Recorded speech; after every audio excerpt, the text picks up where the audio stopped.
The Invention of Murder: How the Victorians Revelled in Death and Detection and Invented Modern Crime, by Judith Flanders. Read by Janice Mackenzie. Chapter 1. Imagining Murder. Pleasant it is, no doubt, to drink tea with your sweetheart, but most disagreeable to find her bubbling in the tea-urn. So wrote Thomas de Quincey in 1826, and indeed it is hard to argue with him.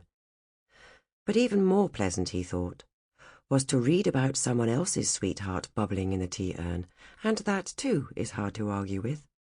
For crime, especially murder, is very pleasant to think about in the abstract.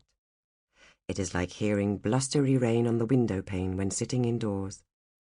It reinforces a sense of safety, even of pleasure, to know that murder is possible, just not here.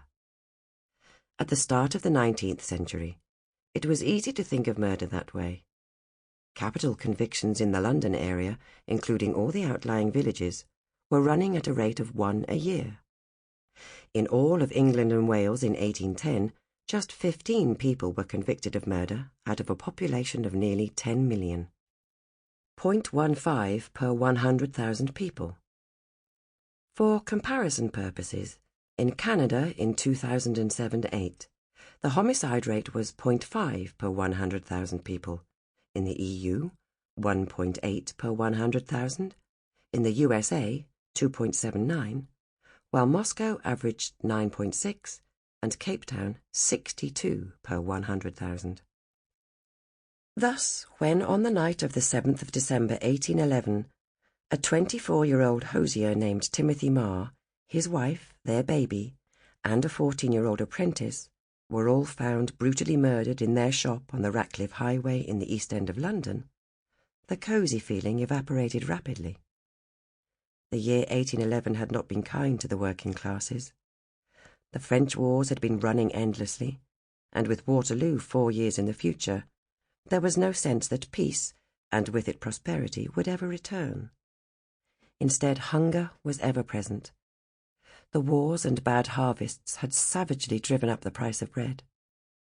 In the early 1790s, wheat had cost between 48 and 58 shillings a quarter. In 1800, it was 113 shillings. The murder of the Marrs, however, was more dramatic than the slow deaths of so many from hunger, or the faraway deaths of soldiers and sailors in unending war, and the story was soon everywhere. The Ratcliffe Highway was a busy, populous working-class street in a busy, populous working-class area near the docks. At around midnight on the evening of his death, Marr was ready to shut up shop. Working-class shops regularly stayed open until after 10 to serve their clientele on their way home after their 14-hour workdays. On Saturdays, payday, many shops closed after midnight. The hosier sent his servant, Margaret Jewell, to pay an outstanding bill at the baker's and to buy the family supper. After paying the bill, she looked for an oyster stall. Oysters were a common supper food, being cheap, on sale at street stalls, and needing no cooking. The first stall she came to had shut up for the night, and looking for another, she lost her bearings.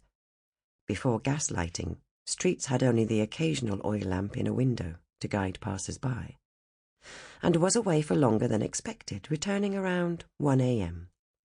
She knocked again. She heard scuffling, someone breathing on the other side of the door, but no one opened it. She stopped the parish watchman on his rounds, telling him she knew the Marrs were in. She had even heard them, but no one was answering the door. He had passed by earlier, he said, and had tapped on the window to tell Marr that one of his shutters was loose. A man had called out, "We know it." Now he wondered who had spoken. Their talking attracted the attention of Marr's next-door neighbour, a pawnbroker. From his window he could see that the Marrs' back door was open. With the encouragement of the neighbours and the watchman, he climbed the fence between the houses and entered. Some reports say it was the watchman who entered. Whichever man it was, once inside, he found a scene from a horror film. Marr and his apprentice were lying in the shop, battered to death. The apprentice had been attacked so ferociously that fragments of his brains were later found on the ceiling. Blood Sample complete. Ready to continue?